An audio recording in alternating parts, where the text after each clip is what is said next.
I want to talk about the single most useless sentence in the entire self-help world, and it's this one.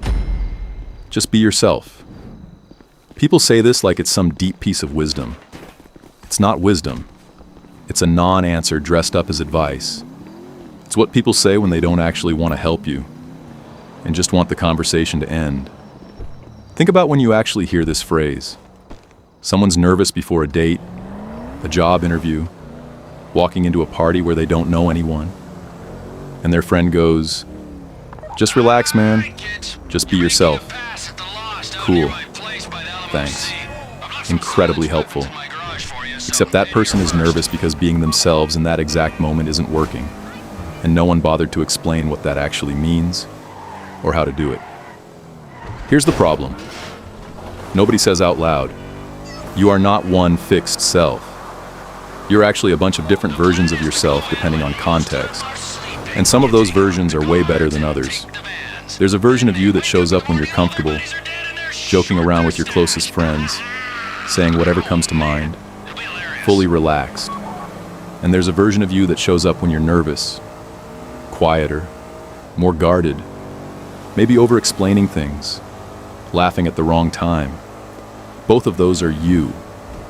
Telling someone to just be themselves doesn't specify which one, and the nervous version is usually the one that shows up in exactly the moments people need help the most.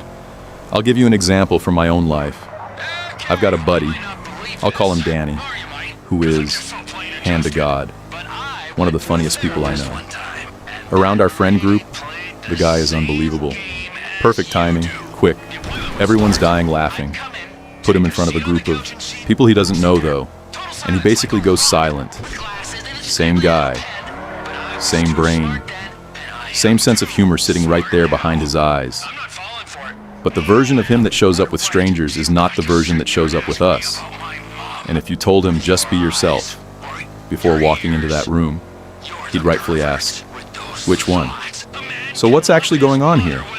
It's not that Danny doesn't have a personality with strangers. It's that with strangers, there's an extra process running in the background. Constant risk assessment. Will this land?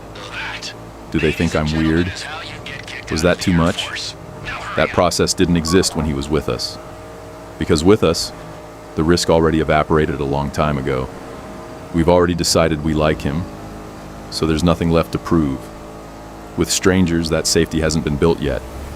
So his brain is spending half its processing power on evaluation instead of on actually being present in the conversation. And that split focus is what people are really pointing at when they say someone isn't being themselves. It's not a personality problem. It's a bandwidth problem. This is why just be yourself fails as advice. It treats the issue like a switch you can flip, when really the issue is an entire background program you need to shut down. And you can't shut it down by being told to. You shut it down by lowering the actual stakes in your head, which is a completely different task than being yourself. Let me tell you what actually works instead, because I don't want to just tear down bad advice without giving you something to replace it with. The first thing is understanding that the nervous version of you isn't fake. It's just running extra software. So instead of trying to force the relaxed version of yourself to appear on command, which never works, you focus on shutting down the evaluation process. That's a totally different job. One way I do this, I lower my own bar for what counts as a good interaction before I even walk in. If I decide beforehand that success just means saying one true thing out loud, the bar is so low that my brain stops treating the interaction like a performance review. And weirdly, the second the stakes feel low, the personality that was stuck behind the risk assessment wall just walks right out, because it was never gone. It was just locked behind a door that only opens when the threat level drops. Second thing, and this one took me embarrassingly long to figure out, the version of you that shows up around people you're comfortable with isn't magically more you. It's a version that's had way more reps. Danny isn't naturally funnier with us. He's just told 1,000 jokes to us specifically, and gotten 1,000 pieces of feedback on what lands and what doesn't, completely free of judgment, because we already like him. That's reps, not identity. So if you want the comfortable version of yourself to show up faster with new people, the actual answer is getting more reps in slightly uncomfortable rooms, not affirming to yourself in the mirror that you're already great. Reps compress the gap between who I am with my friends and who I am with strangers. Nothing else does that nearly as fast. There's a night I think about a lot that proves this. I went to a wedding a while back where I knew almost nobody, maybe 2 people out of like 80. First hour, I was exactly the guy I just described. Quiet, overthinking every sentence, basically waiting for the night to be over. Somewhere around hour 3, something switched. I'd had enough small interactions stack up, some awkward, some fine, none of them actually catastrophic, that my brain finally got the memo that the room wasn't dangerous. And once it got that memo, I was a completely different person for the rest of the night. Same guy walked in as walked out. Just took 3 hours of low-stakes reps to convince my nervous system the room was safe enough to hand the mic back to the actual me. That's the whole secret hiding under just be yourself. It's not an instruction, it's a result. It's what happens after you've either lowered the stakes in your head or built up enough reps that your brain stops treating the situation like a threat. You can't shortcut to the result by saying the phrase. You have to earn it through one of those 2 paths, sometimes both at once. There's actually a third thing that matters here too, which is that comfortable people are also just more honest. And honesty reads as personality, even when it isn't particularly funny or clever. When you're nervous, you filter everything.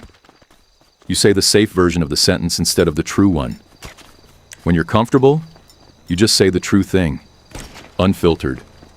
And it turns out the true thing is almost always more interesting than the filtered one, because it's specific instead of generic. So another shortcut, alongside lowering stakes and getting reps, is simply forcing yourself to say the slightly more honest version of whatever you were about to say. Not brutally honest, not oversharing, just the version that's one notch closer to what you actually think, instead of what you think is safe to say. That alone does more work than any amount of trying to just relax. So next time someone tells you to just be yourself, understand what they're actually trying to say, even if they don't know how to say it properly. They mean, stop running the threat detection software, get some reps in, and say the true thing instead of the safe thing. That's not a switch. That's a process. But it's a process you can actually work on, which is more than you can say for a phrase that just tells you to be something you're already trying and failing to be. Anyway, that's it for this one. Let me know if this one landed the way the last one did, and I'll catch you in the next video. Peace.